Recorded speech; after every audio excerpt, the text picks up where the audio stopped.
ప్రియ స్నేహితులారా, ఆదివార వేదవాక్యం వేదికకు స్వాగతం.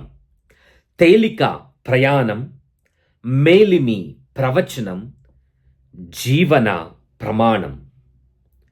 ప్రయాణాలు చేసేటప్పుడు మనం ఎంత సామాను తక్కువగా ఉంటే అంత సులభతరం మన ప్రయాణాలు సాగుతుంటాయి. బస్టాండ్లలో, రైల్వే స్టేషన్లలో, మరి ముఖ్యంగా విమానాశ్రయాలయందు మనం ప్రయాణికులు చూస్తున్నప్పుడు ఎక్కువ బరువును మోస్తున్నప్పుడు లగేజీ కావచ్చు, వారి సామాను కావచ్చు, ఎంతో శ్రమతో కూడుకున్న పని. ఎంత తక్కువగా మనం మనతో తీసుకెళ్తే అంత సులభతరం మన ప్రయాణాలు సాగుతుంటాయి. సామాన్యకాల 15వ ఆదివారం నందు యేసు ప్రభు శిష్యులకు ఒక పనిని అప్పగిస్తూ వారిని సువార్త కార్యం కోసం పంపుతూ వారిని అపోస్తులుగా పిలుస్తూ వారి వెంట తీసుకువెళ్ళవలసిన వస్తువుల గురించి, తద్వారా వారు చేయవలసిన ప్రేషిత కార్యాన్ని నిండుగా నెరవేర్చుటకు యేసు ప్రభు వారిని సంసిద్ధులను చేస్తున్నాడు. ఈనాటి పఠనాలు మనకు దేవుడు ఎలాగైతే అతి సాధారణమైన వ్యక్తులను ఎన్నుకొని వారికి అసాధారణమైన బాధ్యతలను అప్పగిస్తాడో మనం తెలుసుకోవచ్చు. ఆమోసు ప్రవక్త ఒక కాపరి, గొర్రెల కాపరి. భక్త పౌలుడు గుడారాలు చేసే వృత్తికి చెందినవాడు. అలాగే 12 మంది శిష్యుల్లో ఎక్కువ భాగం జాలరులు, చేపలు పట్టువారు. అదేవిధంగా నేటి మన క్రైస్తవ సంఘాలలో వివిధ వృత్తులకు చెందిన వ్యక్తులు మనం. డాక్టర్లు కావచ్చు, నర్సులు, ఇంజనీర్లు, లేకపోతే ఉపాధ్యాయులు, గృహస్థ క్రైస్తవులు, వ్యవసాయం చేసుకునే రైతులు.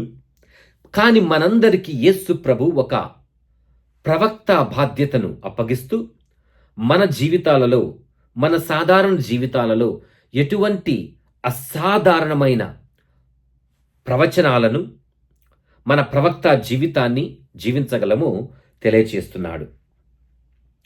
ఆమోసు వలె, భక్త పౌలు వలె, అపోస్తుల వలె మనం కూడా మన నైపుణ్యతల యందు, మన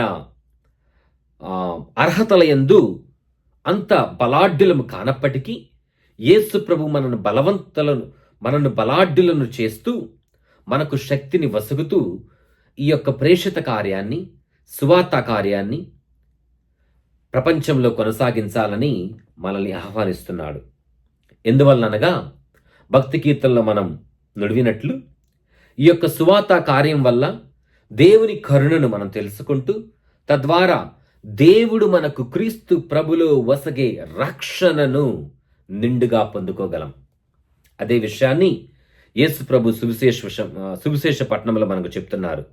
ఎలాగైతే దేవుడు క్రీస్తు ప్రభులో పరలోక రాజ్యాన్ని నూతనీకరించాడో, ఆవిష్కరించాడో, యేసు ప్రభు శిష్యులకు, 12 మంది శిష్యులకు ఈ యొక్క ప్రేషిత కార్యాన్ని త్రికరణ శుద్ధిగా కొనసాగించమని ఆదేశిస్తూ వారిని బలపరిచిన తీరు, వారికి ఇచ్చిన ఆదేశాలనుసారం వారు ఎటువంటి వస్తువులను, ఏ వస్తువులను తీసుకువెళ్లాలో, తద్వారా దేవుని రాజ్యాన్ని నిర్మించుటయందు వారి శ్రద్ధాసక్తులను, వారి 100% ప్రయత్నాలను కేంద్రీకృతం చేయుటకు వారిని బలపరిచాడు.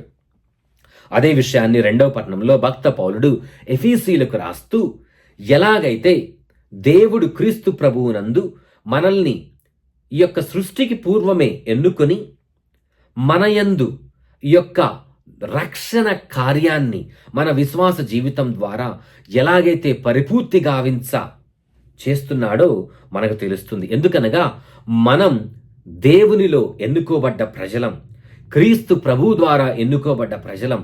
ఈ యొక్క రక్షణ కార్యం అనేది త్రియేక సర్వేశ్వరుని కార్యం.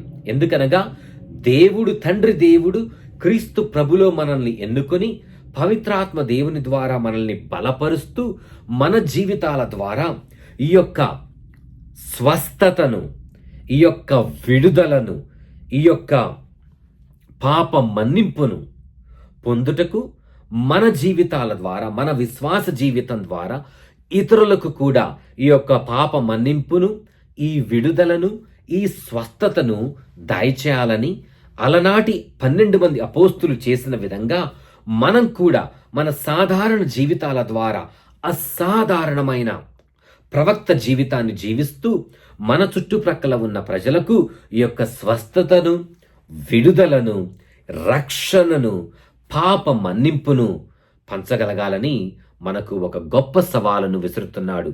ఈ యొక్క రక్షణను, పాప మన్నింపును, విడుదల మనం ప్రకటించినప్పుడు మనం ఈ యొక్క త్రియేక దేవుని రక్షణ కార్యాన్ని మనం క్రీస్తులో కొనసాగిస్తూ మన వంతు బాధ్యతగా మన పాత్రను పోషించిన వాళ్ళమవుతాం. కానీ ఈ యొక్క రక్షణ కార్యాన్ని నెరవేరుస్తున్నప్పుడు క్రీస్తులో మనం ఈ యొక్క కార్యాన్ని స్వీకరించి మన దైవ పిలుపు ద్వారా కొనసాగిస్తున్నప్పుడు మనం గుర్తుపెట్టుకోవలసిన విషయం ఏమిటనగా, మనం నిర్మించేది, మనం పనిచేసేది, మనం చేసే ప్రయత్నాలు అహర్నిశలు చేసేది దేనికనగా దేవుని రాజ్యం నిర్మాణం కోసం. ఇది దేవుని రక్షణ కార్యం. ఇది క్రీస్తు ప్రభు మనల్ని పంపే ఒక దైవిక కార్యం.